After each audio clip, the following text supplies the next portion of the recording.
Part of the beauty of Star Wars is having so many different colorful characters and even varying species across the galaxy. But with such a variety, you're bound to see a few of the characters you love get shuffled into obscurity over time, like how Admiral Ackbar wasn't quite done justice in the sequels. But I wanted to take a look at some of the characters that were built up to be really important, only to have next to no impact on the overall happenings in these wars amongst the stars, and end up truly being unimportant after all.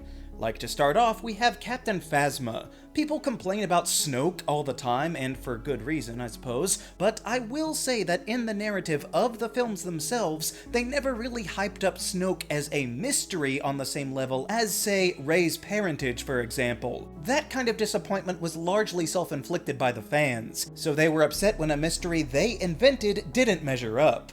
However, at least Snoke still did something. He's the one that connected their minds to link them together and set off the most interesting part of The Last Jedi, but Captain Phasma was just nothing. When you prominently highlight a captain in charge of the evil troops in your new villainous organization, that is inherently interesting to see the other side, and it gives a perspective that we never even saw of the Empire in the movies. And it's doubly intriguing when you deck them out head to toe in chrome armor, making them visually striking and memorable, creating a recipe for massive potential in a character. But let's look at what she actually does. She lets Finn escape and doesn't catch him, and eventually gets taken hostage to lower the shields of Starkiller Base, and instead of fighting back at all, she actually does it, causing the deaths of untold hundreds of thousands of First Order troopers when they really can't afford to lose that many. And then she just kinda shows up at the end of The Last Jedi to get killed. Captain Phasma is legitimately the one character in all of Star Wars that fell down a giant pit to be presumed dead, only to actually stay dead.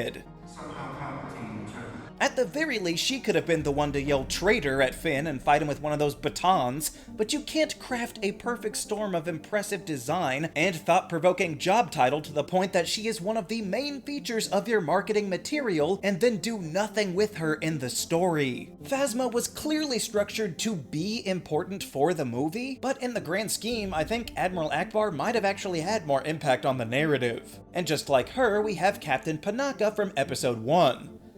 That's a lot of captains already. Captain Solo better watch out. But the head of the Queen's Guard was a constant presence in The Phantom Menace. I haven't timed it out or anything, but I wouldn't be surprised if he's got like the 5th or 6th most screen time out of everybody in the movie. But let's look at what he actually does. Captain Paducah and his men do nothing when the Trade Federation is invading and they are overpowered by some battle droids. However, then once the Jedi spring them, they are actually not that bad. Then when the hyperdrive is damaged, he sternly objects to going to Tatooine, which they promptly ignore and do anyway. And I can only assume that he's in on the whole decoy angle, but if not, he unwittingly sends the Queen into a den of thieves and lets her roam freely amongst slavers. But then if he does know that it's her, that's even worse, because it means that he did it on purpose. Basically, this whole movie could have easily happened without Captain Panama over here, and then he hastily goes on to, never appear again in the franchise. He is outright replaced by Captain Typho in Episode 2, both of the Clone Wars shows, and Episode 3. And maybe it's just me, but I'm not a huge fan of the phraseology that Captain Panda Bear uses, speaking with too much of a 21st century vernacular. Like when he says, "Time to kiss your trade franchise goodbye."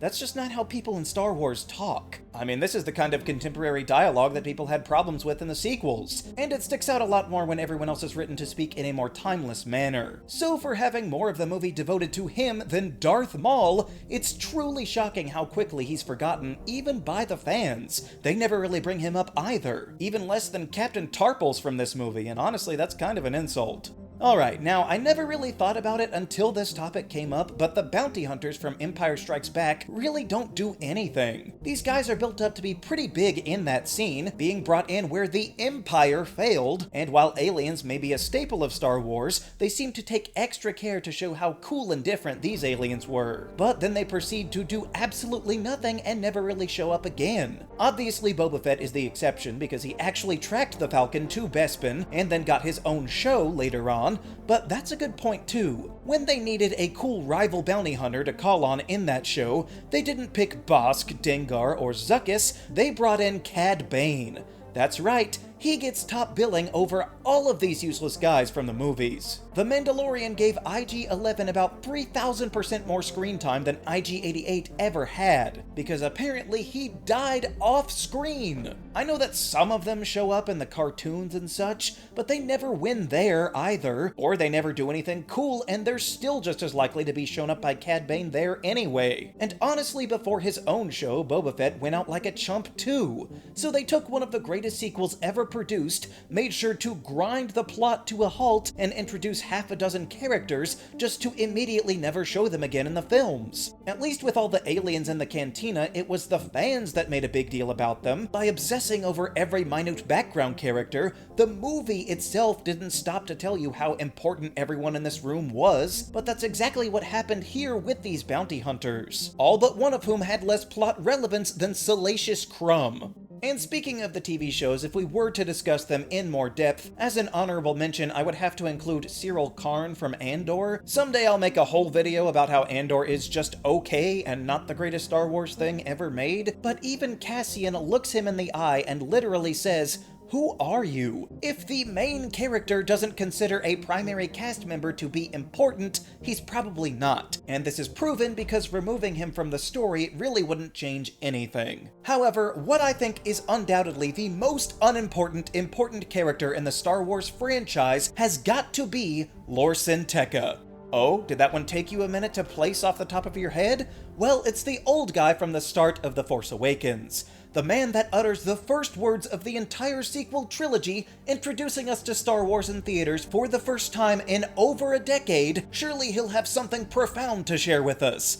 Or not, I guess. He just randomly knows where Luke Skywalker is when his own sister can't find him. That's never really explained, nor is his familiarity with all of the Skywalkers, like how he says Leia will always be a princess to him, or how he clearly knows Kylo Ren back when he was still Ben Solo. That should make him one of the most critical characters in the entire film, but nope. Kylo just kills him immediately, and then nobody ever brings up the fact that he died. They never even say his name. Poe was sent to retrieve the map, but is this old man part of the Resistance? Is he a mentor figure to Ben Solo? Is he actually an older General Nadine? I'm frankly baffled that there were so many Snoke theories out there when Lor San Tekka had way more mystery surrounding him. He's acting like he was there for the whole original trilogy, but we've never met him. So is he Bail Organa's secret brother that was off-world when the Death Star destroyed Alderaan? I guess the reason nobody dwells on him is because he dies in the first 5 minutes, and so much happens by the end that there's no way you would even remember him.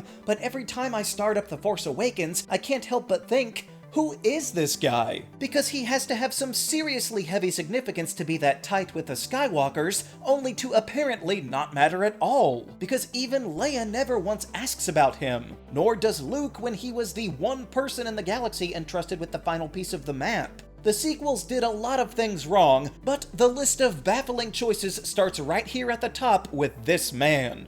I'm sure there are other characters that seem important but are an afterthought at best, like I could see an argument for Aunt Beru's greatest accomplishment being her charred remains serving as the slightest motivation for Luke's journey, but let me know which important Star Wars characters you think are the most unimportant. And we can all probably agree that in reality it's most of the left side of the Jedi Council.